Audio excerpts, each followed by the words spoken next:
ये लो दादी जी, मैं आपके लिए फ्रूट्स लाई हूँ। आज आपका फास्ट है ना? मुझे नहीं खाने का। क्या हुआ मम्मी जी, आपने ऐसे ये प्लेट क्यों फेंकी? तूने इसे कुछ सिखाया भी है? जब देखो तब मेरे सामने आके खड़ी हो जाती है। कितनी बार मना किया है मेरे सामने मत आने दिया कर इसे। लेके जाओ इसे।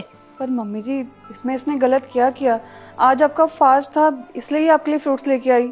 मुझे कुछ भी नहीं चाहिए इसके हाथ से। अगर कुछ खाने के लिए चाहिए होगा तो मैं खुद उठ करके ले लूंगी। अरे मालकिन हूँ इस घर की। पर मम्मी जी, इसमें गुस्सा होने वाली क्या बात है? गुस्सा?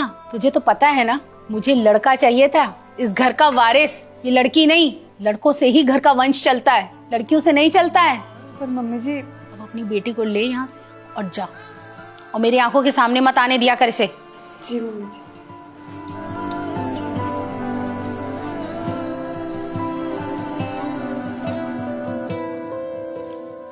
मम्मा लाओ, मैं आपके काम में थोड़ी सी हेल्प करवा देती हूँ। नहीं बेटा, ये आपका काम थोड़ी है। आपका काम सिर्फ पढ़ाई करना है। मैं कर लूंगी ये काम, बस आप पढ़ाई करो बेटा। मम्मा दादी हमारे साथ ही ऐसा क्यों करती हैं? हमने उनका क्या बिगाड़ा है? नहीं बेटा, ऐसा कुछ नहीं है। आप मत सोचा करो दादी के बारे में ऐसा। वो तो दादी को थोड़ा गुस्सा ज़्यादा आ जाता है, इसलिए वो ये सब कर लेती हैं। लेकिन बेटा आप देखना, जिस दिन दादी को उनकी गलती का एहसास हो जाएगा ना, वो आपसे बहुत प्यार करेंगी। तब तक आप दादी की सिर्फ रिस्पेक्ट करें।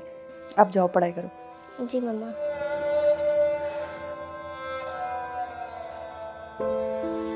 हाथों में ताकत नहीं है क्या?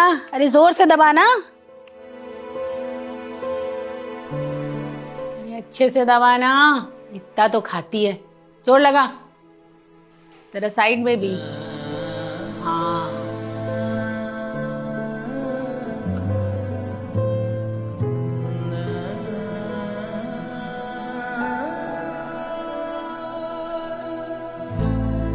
बहू, बहू।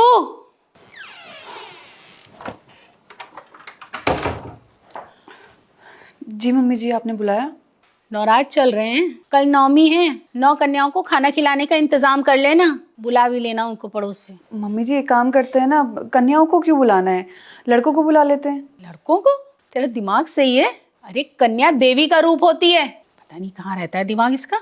क्योंकि मम्मी जी आप ही तो कहती हैं कि केवल लड़के ही वंश को आगे बढ़ाते हैं, लड़कियां कुछ नहीं करती। और आज आपको लड़कियां देवी का रूप लग रही है क्योंकि कल नवमी की पूजा करनी है आपको। मम्मी जी आपको पता है आजकल की जनरेशन कहाँ पहुंच गई है? लड़कियां भी लड़कों के कंधे से कंधा मिलाकर चलती हैं, अपने पैरों पर खड़ी होती है, अपने पेरेंट्स का नाम रोशन करती हैं। लेकिन मम्मी जी आपकी सोच तो अभी भी पुरानी की पुरानी ही है। और मम्मी जी जब भी आपकी तबीयत खराब होती है, आपको पता है आपकी सेवा कौन करती है? मेरी बेटी। तब आपको ये पता नहीं चलता है कि कौन बेटा और कौन बेटी।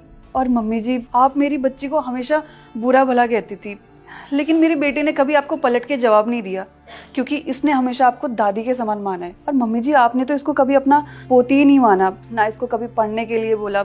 आपने तो बस इसको एक नौकरानी समझा। आपने तो हमेशा इसको कुछ ना कुछ काम दिया है कि तू ये कर ले, अब मेरे पैर दबा ले, मेरा सर दबा ले। लेकिन मम्मी जी आपने कभी इसके पढ़ाई के बारे में सोचा कि मेरी पोती भी आगे जाकर कुछ अच्छा करेगी, ये हमारा नाम रोशन करेगी? बहुत तू सही कह रही है। आज तेरी इन बातों ने मेरी आंखें खोल दी। बेटा और बेटी में कोई अंतर नहीं होता, कोई भेदभाव नहीं होता। मैंने तो पता नहीं कितना कितना अत्याचार किया तुम लोगों के ऊपर। जरा सी बच्ची से कितने काम करवाए। मैंने तुम दोनों को कितना भला बुरा कहा। मुझे माफ कर दो बेटा, मुझे माफ कर देना बच्चे। दादी जी मम्मा कहती हैं कि बड़ों को बच्चों के सामने हाथ नहीं जोड़ना चाहिए, और ये भी कहती हैं किसी की भी गलती हो तो उसे माफ कर देना चाहिए। और आपकी तो कभी गलती थी ही नहीं, आप तो मेरी प्यारी दादी हो ना। देखा मम्मी जी, ये होती है बेटियां। आपने इसके साथ इतना बुरा किया, ये फिर भी आपसे इतना प्यार करती है। लेकिन आप तो हमेशा भेदभाव करती रह गई लड़का लड़की में। तू बिल्कुल ठीक कह रही है बेटा, लड़का और लड़की में कोई फर्क नहीं होता। मैं आज से लड़का और लड़की में कोई भेदभाव नहीं करूंगी। मेरी पोती पोते की तरह ही है मेरे लिए। आज लाखों में एक है मेरी पोती, है ना? हम सभी को लक्ष्मी माता बहुत अच्छी लगती है, लेकिन जब घर में लक्ष्मी आती है तो हम लोगों को बुरा क्यों लगता है? बहुत जगहों पे ऐसा होता है कि लड़की यानी बेटी पैदा होती है तो उनको बुरा लगता है, उनको लड़का चाहिए होता है। तो प्लीज़ ऐसा ना करें। अगर बेटी हुई है तो आप बहुत किस्मत वाले हैं, क्योंकि बेटी हर किसी के किस्मत में नहीं होती है। तो आप बहुत किस्मत वाले हैं कि आपको एक बेटी हुई है। तो उसकी हमेशा रिस्पेक्ट करें, उनका हमेशा साथ दें। और इस वीडियो को सभी फ्रेंड के साथ, फैमिली के साथ शेयर करिए, इसमें जो मैसेज है बहुत ज़्यादा इंपॉर्टेंट है।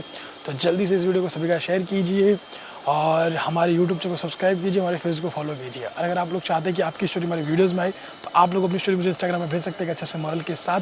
तो जल्दी से अपनी स्टोरी मुझे इंस्टाग्राम में भेजिए, मैं आपकी स्टोरी का वेट कर रहा हूँ। और हमेशा से मुस्कुराते रहिए, खुश रहिए। Thank you.